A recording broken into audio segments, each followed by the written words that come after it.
November 14th, 2013. A 66-year-old man answers his door in his bathrobe, coffee cup still warm in his hand. Within minutes, he's in handcuffs, his face drained of color. The charge? The murder of a 15-year-old boy, a crime committed 44 years ago that everyone thought would never be solved. For over 4 decades, the name John Robert McCabe haunted the town of Tuksbury, Massachusetts. A sophomore who left for a school dance on a September night in 1969 and never came home.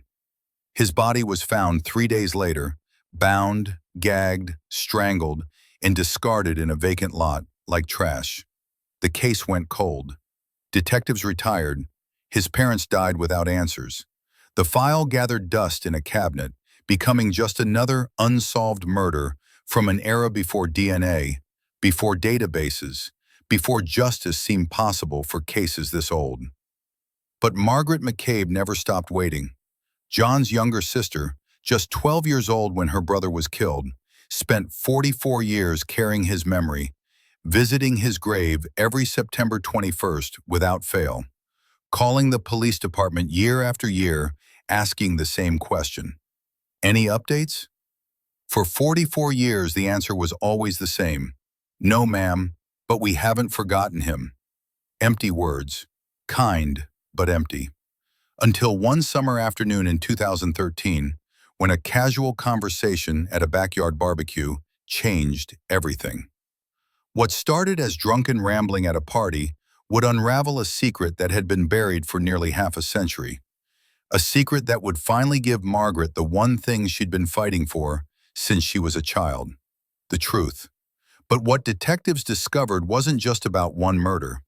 It was about how evil can hide in plain sight, wearing the mask of an ordinary man for 44 years. Before we dive into this incredible story, I need to know, where are you watching from right now? Drop your location in the comments. And if you believe that justice has no expiration date, hit that like button. John's story deserves to be heard.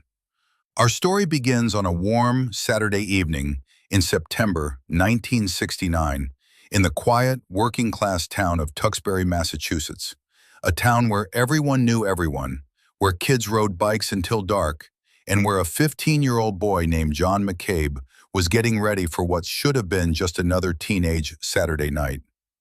September 20th, 1969. John Robert McCabe stood in front of his bedroom mirror, running a comb through his hair one more time.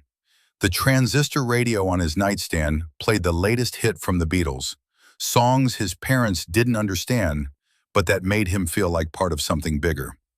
He was 15 years old, not the star quarterback, not class president, just a regular kid trying to figure out high school.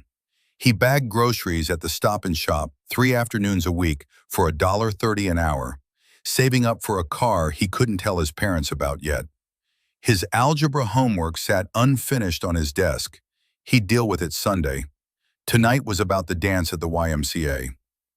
John's best friend Michael was supposed to meet him there. They'd been planning it all week, talking about which girls might show up, wondering if John would finally work up the courage to talk to Janet Kozlowski. Normal teenage dreams. Small, innocent hopes that seem almost heartbreaking now, knowing what was coming.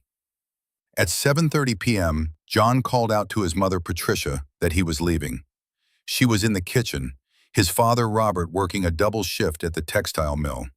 His 12-year-old sister Margaret watched from the living room as her big brother, the coolest person in her world, headed out the door. "Be home by 11, Patricia called after him. "I will," John promised. It was the last thing he would ever say to her. The walk from John's house to the YMCA should have taken 20 minutes. Straight down Whipple Road, left on Main Street, then another 10-minute walk. Simple, safe, the kind of walk thousands of teenagers made in small-town America every Saturday night. At 7:52 p.m., neighbor Eleanor Havill saw John walking along Whipple Road. She was watering her garden. She waved. John waved back. She'd remember later that he seemed happy, not scared, not running, just a kid heading out for the night. At 8:10 p.m., A clerk at Richie's convenience store thought she saw John come in to buy a soda. But the store was busy. Lots of kids in and out. She couldn't be certain. After that, nothing. The dance started at 8:30 p.m. More than 60 teenagers showed up. Local DJ, folding tables with punch and cookies, chaperones making sure nobody got too close during the slow songs. John McCabe never walked through the door. Nobody at the dance saw him. Not outside, not in the parking lot, nowhere. Somewhere between his house and the YMCA, in those missing minutes between 8:10 p.m. and 8:30 p.m., John Robert McCabe vanished. By 11:30 p.m., Patricia McCabe was pacing by the front window. By midnight, she was calling Michael's house. Michael had been grounded, never made it to the dance. He hadn't seen John all day. By 1 a.m., Robert McCabe Sr. came home from his shift to find his wife frantic. By 2 a.m., they called the police. The nightmare had begun. Pause for a second and think about this. 20 minutes. That's all it takes to walk from home to the YMCA. What could happen in 20 minutes that would change everything? Drop your theories in the comments right now. Sunday morning, September 21st. The Tuksbury Police Department launched a full-scale search. Officers went door to door. Volunteers combed the woods. John's face was on flyers plastered across every storefront in town. Patricia McCabe couldn't eat, couldn't sleep. She sat by the phone, jumping every time it rang, praying for good news, terrified of bad news. For 3 days, hope and horror lived side by side in that house. A construction worker taking a shortcut through a vacant lot on Dover Street noticed something near the tree line. At first, he thought it was a pile of old clothes someone had dumped. But as he got closer, his stomach dropped. It was a body. The police were called. Detective Raymond Thornton arrived within minutes. What he found would haunt him for the rest of his career. John Robert McCabe lay face down in the dirt, hands bound behind his back with clothesline rope, ankles tied, duct tape across his mouth. Ligature marks around his neck told the story. He'd been strangled. The autopsy would later confirm asphyxiation due to strangulation. Time of death, somewhere between 8:30 p.m. and 10 p.m. on Saturday night. No signs of sexual assault, no defensive wounds. His knuckles weren't bruised, no skin under his fingernails. He probably didn't fight back, or couldn't. He'd been ambushed, overpowered quickly, likely grabbed from behind. At 4:15 p.m., 2 detectives stood on the McCabe family's front porch. Patricia opened the door, saw their faces, and knew. She knew before they said a word. Mothers always know. "We found him," Detective Thornton said, his voice cracking. "I'm so sorry." Patricia McCabe's scream could be heard 3 houses down. Margaret McCabe was in her room when she heard her mother scream. She was 12 years old. She didn't fully understand what was happening, just that her brother went to a dance, and now everyone was crying. Now the house felt like a tomb. Now nothing would ever be the same. She wouldn't understand for years what had really been taken from her that day. Not just a brother, but her childhood, her sense of safety, her belief that the world was a fair place. Detective Raymond Thornton had worked homicides before, but nothing like this. A 15-year-old kid, bound and strangled, left like trash. This was personal rage or cold calculation, maybe both. The first 48 hours were critical. Everyone knew that. After 2 days, memories fade, witnesses second-guess themselves, evidence degrades. Thornton's team moved fast. They had a timeline problem. John left home at 7:30 p.m., confirmed. Seen at 7:52 p.m. by a neighbor, confirmed. Possibly spotted at Richie's convenience store around 8:10 p.m., unconfirmed. After that, nothing until his body was found. 20 minutes. Somewhere in those 20 missing minutes, John crossed paths with his killer. Detectives interviewed over 100 people in the first week. They built a list of persons of interest. Leonard Marsh, 43, lived 2 blocks from the vacant lot. Prior arrest for public intoxication. Neighbors called him strange and off-putting. No alibi for Saturday night. They searched his house, found nothing. David Kaczynski, 19, recently released from juvenile detention for assault. A witness claimed they saw him near Main Street that night. He denied everything. His parents provided an alibi. Police didn't believe them but couldn't prove otherwise. Walter Shelby, 34, a janitor at John's high school. Students said he creeped them out, though nobody could say why. His alibi checked out. Then there was Gerald Foss. He told police he saw what might have been a scuffle near Main and Foster around 8 p.m. 2 people, maybe 3, near a parked car. But it was dark. He was driving. Didn't get a good look. Detectives questioned him 3 times. Each time he became less certain. Maybe it was John. Maybe it wasn't. Maybe it was that night. Maybe it was a different Saturday. Eventually, they had to let it go. This was 1969. No DNA testing. No digital databases. No surveillance cameras. No cell phone records. What they had was what they could see and touch. The rope? Standard clothesline available at any hardware store. The duct tape? Common brands sold everywhere. The murder weapon, likely a belt or smooth rope. The killer took it with him. Rain 2 days earlier had washed away any tire tracks or footprints. They had nothing. By October 1969, leads were drying up. By 1970, the investigation had stalled. By 1975, it was a file in a box. By 1980, most people in Tuksbury had moved on, but John's family never did. This is where most cold cases die, buried under other crimes, other priorities, other lives. But not this one.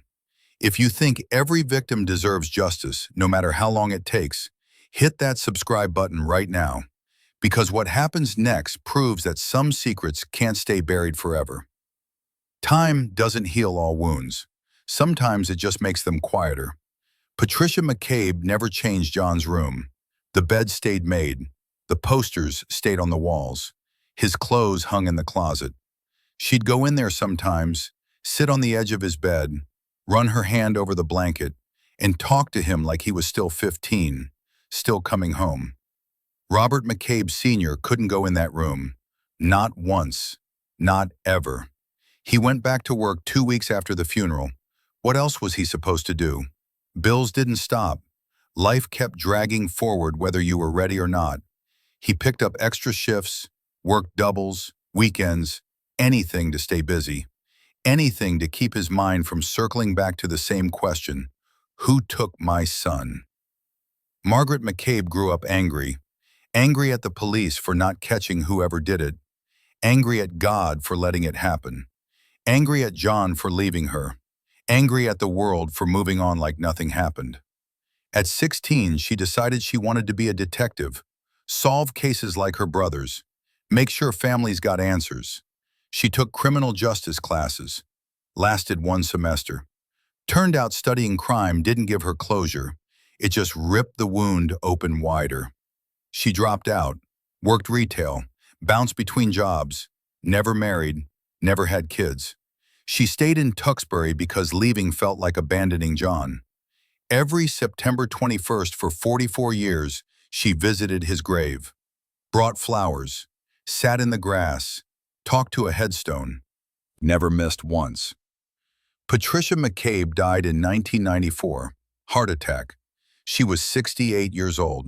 She never got answers, never saw justice, never got to look her son's killer in the eye. Robert Sr. lasted 5 more years, died in 1999, lung cancer. They were buried next to John, 3 headstones in a row, a family destroyed by one night in 1969. But some people don't give up. In 1983, Detective Victor Lennox inherited the cold case files. He pulled John's file and read every page. Then he started over, re-interviewed everyone still alive, retested old evidence. 6 months of work, same brick wall. In 2003, Detective Angela Ross tried again, requested DNA testing on the rope and duct tape.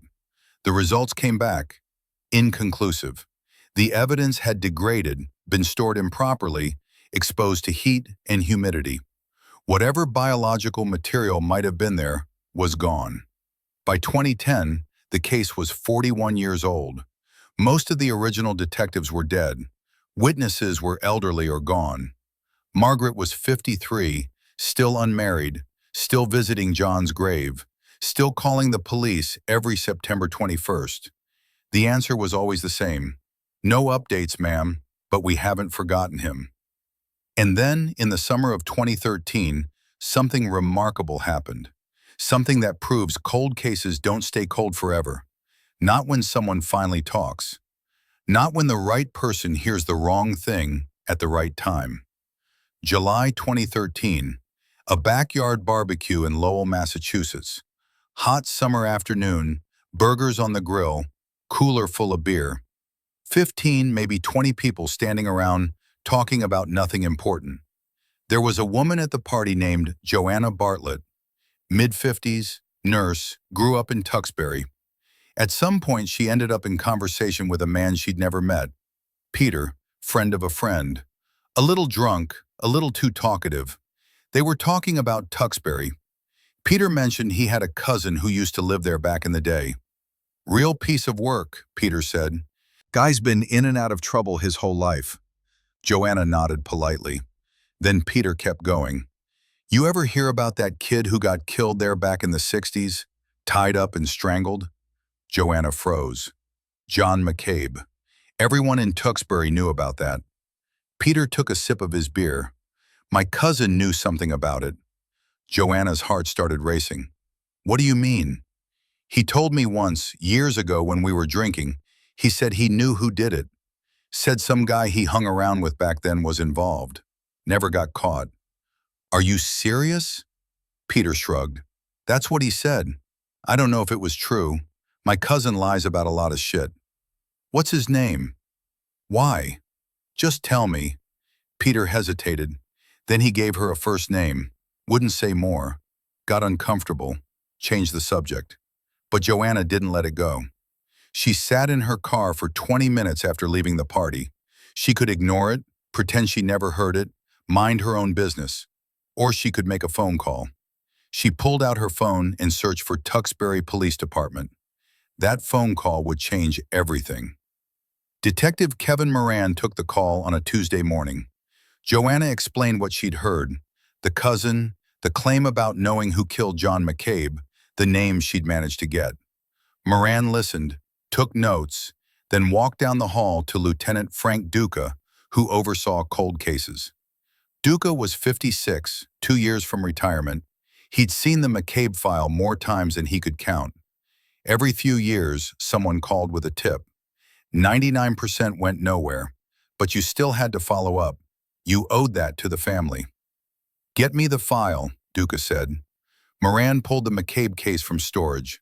Duca spread it across his desk and started reading, looking for something specific, the name Joanna had given them.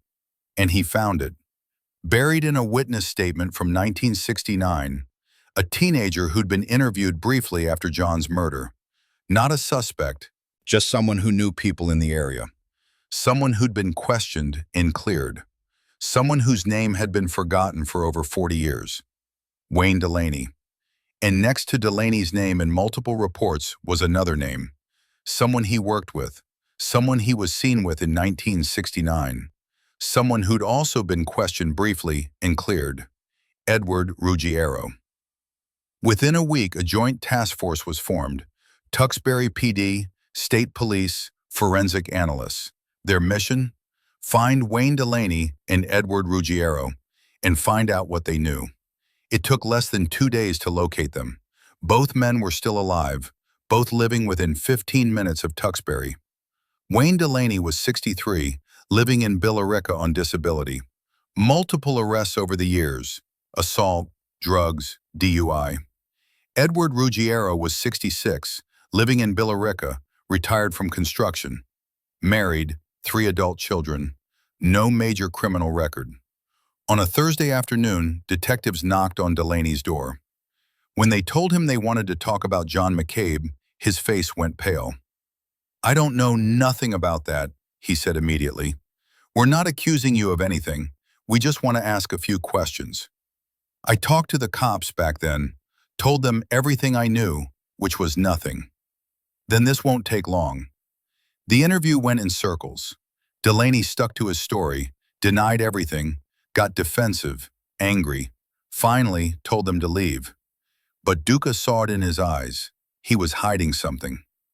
Duca came back a week later. This time, Delaney looked even more uncomfortable. "We need to talk about Edward Ruggiero," Duca said. Delaney's face went white. "I got nothing to say. Wayne, if you know something, now's the time. Because if this goes where I think it's going, you don't want to be on the wrong side of it." There was a long silence. Then Delaney exhaled slowly. "I could lose everything," he said quietly. "You could lose more if you don't talk." And then Wayne Delaney told them the truth he'd been carrying for 44 years. In the fall of 1969, Edward Ruggiero had shown up at Delaney's apartment late one night, drunk, agitated, rambling about something bad that happened. Delaney didn't press for details, but Ruggiero kept talking, said he'd messed up, said someone had died, said it was an accident, but nobody would believe that. "Why didn't you go to the police back then?" Duca asked. Delaney looked down. "Because I was scared, and because I didn't want to believe it was true. I convinced myself he was just drunk, just talking shit. But deep down, I knew." "Knew what?" "That he killed that kid." After 44 years of silence, they finally had their break. Think about this. Wayne Delaney knew for 44 years. While Margaret visited her brother's grave, while John's parents died without answers, he knew. What would you have done? Tell me in the comments. Duca had a witness and a second-hand confession, but he needed more. He needed Edward Ruggiero's DNA. A warrant was issued for surveillance. Detectives followed Ruggiero for 2 weeks, waiting for an opportunity. It came on a Tuesday afternoon. Ruggiero stopped at a coffee shop, bought an iced coffee, sat outside, drank it, tossed the cup in the trash, and walked away. Detectives retrieved the cup, bagged it as evidence, sent it to the lab. 3 weeks later, the results came back. Dr. Linda Brennan had extracted DNA from the coffee cup and compared it to the partial profile from the rope that bound John McCabe 44 years ago. It was a match. Not perfect. The sample from 1969 was too degraded, but enough markers aligned that the statistical probability was overwhelming. The DNA on that rope belonged to Edward Ruggiero. After 44 years, they finally had him. November 14, 2013. Detectives arrived at Edward Ruggiero's home with an arrest warrant. He answered the door in a bathrobe, looked confused.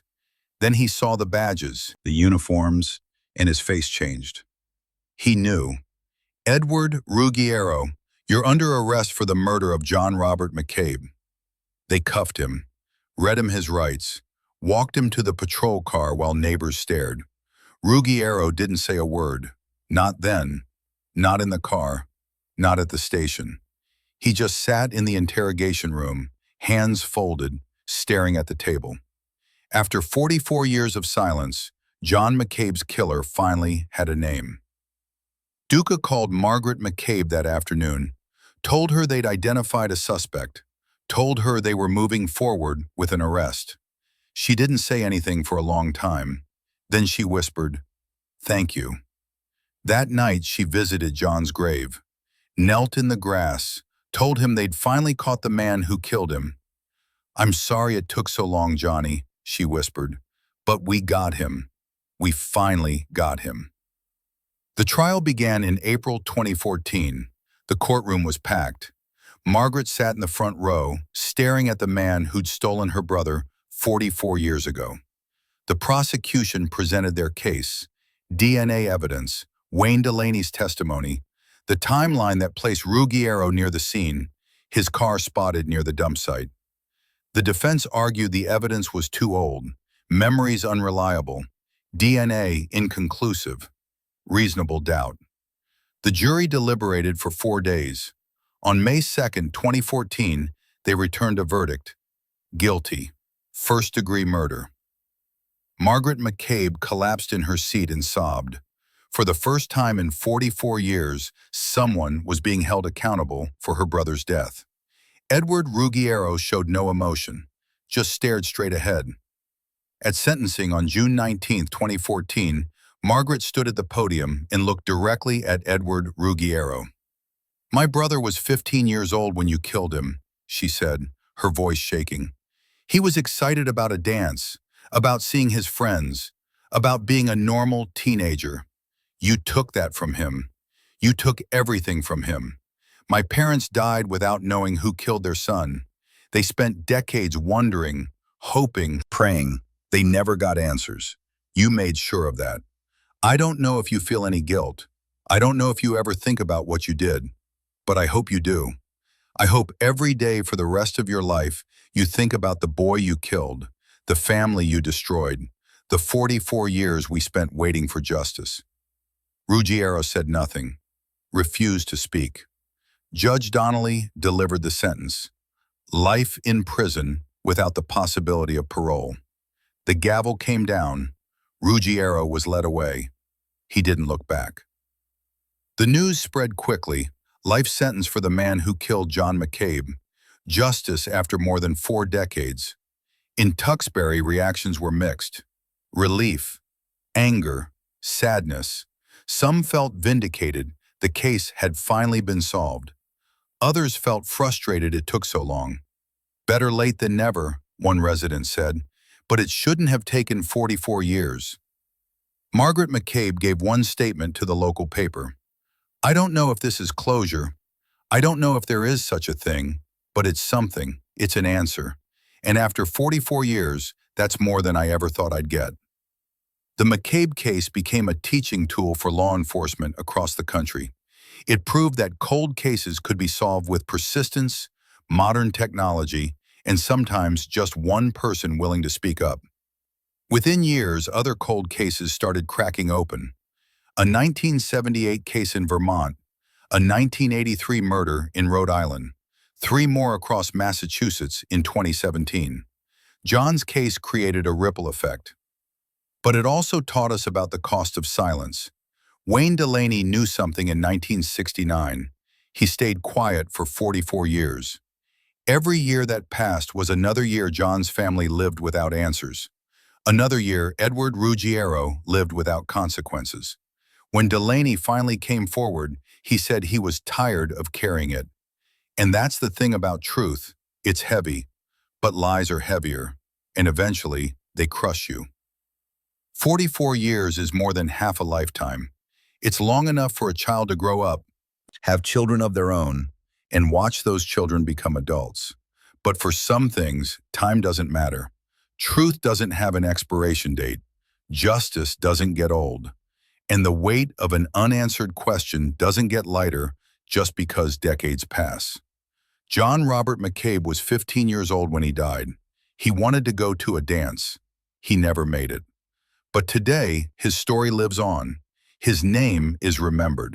And the man who killed him is in prison for the rest of his life.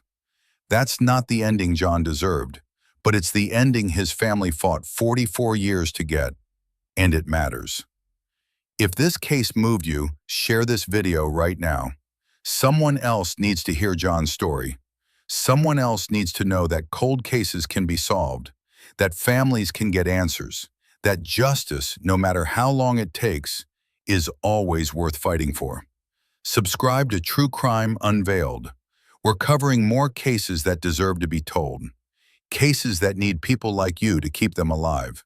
And tell me, what stuck with you most about this case? Was it the 44-year wait?